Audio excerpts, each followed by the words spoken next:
বাক্য পাঠ করতে হয়েছে।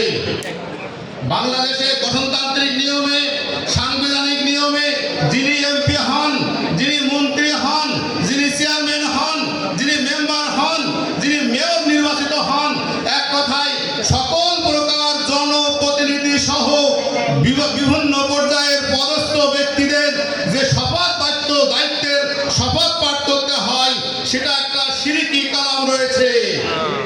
আমরা লক্ষ্য করেছি যে আমাদের জাতীয় সংসদে যারা এমপি হন, মন্ত্রী হন, তাদেরকে শপথ বাক্য পাঠ করতে হয় সশ্রদ্ধ চিত্তে। আল্লাহর নাম দিয়ে শপথ বাক্য পাঠ করতে পারেন না। অথচ রাসূল আকরাম সাল্লাল্লাহু আলাইহি ওয়াসাল্লাম বলেন, যে ব্যক্তি আল্লাহ ব্যতীত অন্য কোনো কিছুর নামে শপথ পাঠ করে, সে ব্যক্তি হয় শিরক করে অথবা কুফরি করে। আমরা বলি নাউজুবিল্লাহ।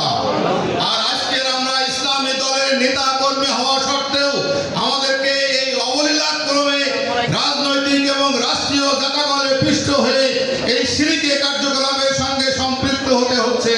কথা ঠিক নাকি বেঠিক? আমরা আহলে হাদিস আন্দোলন, বাংলাদেশ আহলে হাদিস যুব সংঘ এবং যতগুলো অঙ্গ সংগঠন আছে, প্রত্যেকটা সংগঠন আমাদের ব্যক্তি জীবনের সংস্কার কামনা করি, আমাদের পারিবারিক জীবনের সংস্কার কামনা করি, আমাদের রাষ্ট্রিক জীবনের সংস্কারও কামনা করি। আল্লাহ রাব্বুল আলামিন বলেছেন, কু আনফুসাকুম ওয়া আহলিকুম নারা, তোমরা শুধু নিজেরাই আল্লাহ দুজকের আগুন থেকে বাঁচবে এমনটি নয়, গোটা মানব জাতিকে দুজকের আগুন থেকে বাঁচাতে হবে।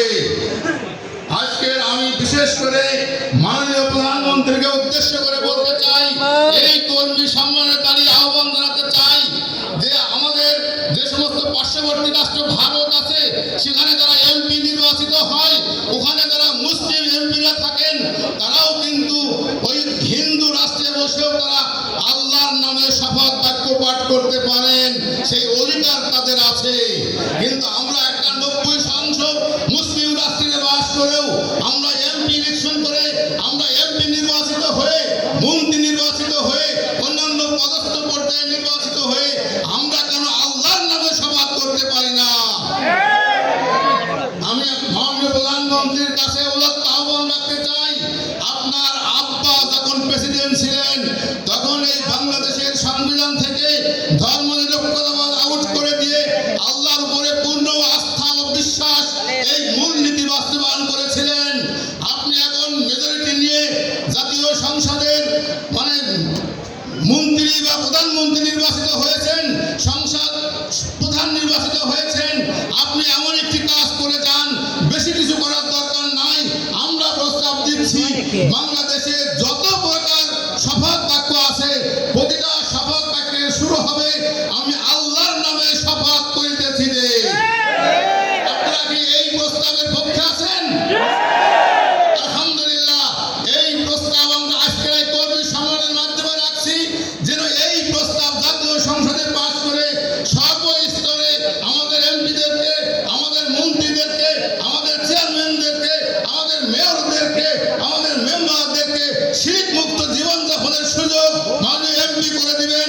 এবং আমরা এই কর্মী সম্মেলনের মাধ্যমে এই উদাত্ত আহ্বান জানাতে চাই।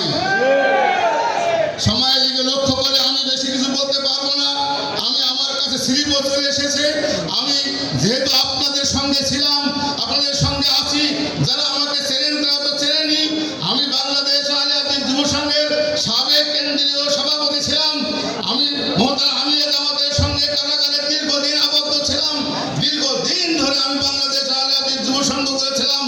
বিশেষ কারণে হয়তো আল্লাহ রাব্বুল আলামিনের পক্ষ থেকে ওটাই ফয়সালা ছিল। আমি মাঝখানে অনেক দিন ধরে সংগঠন থেকে দূরে ছিলাম। আমি আবারও ফিরে এসেছি। আপনারা আমার জন্য দোয়া করবেন, আমি আপনাদের জন্য দোয়া করি। আল্লাহ রাব্বুল আলামিন এই সংগঠনকে পরকালের মুক্তির স্বার্থে তিনি কবুল করে নিন।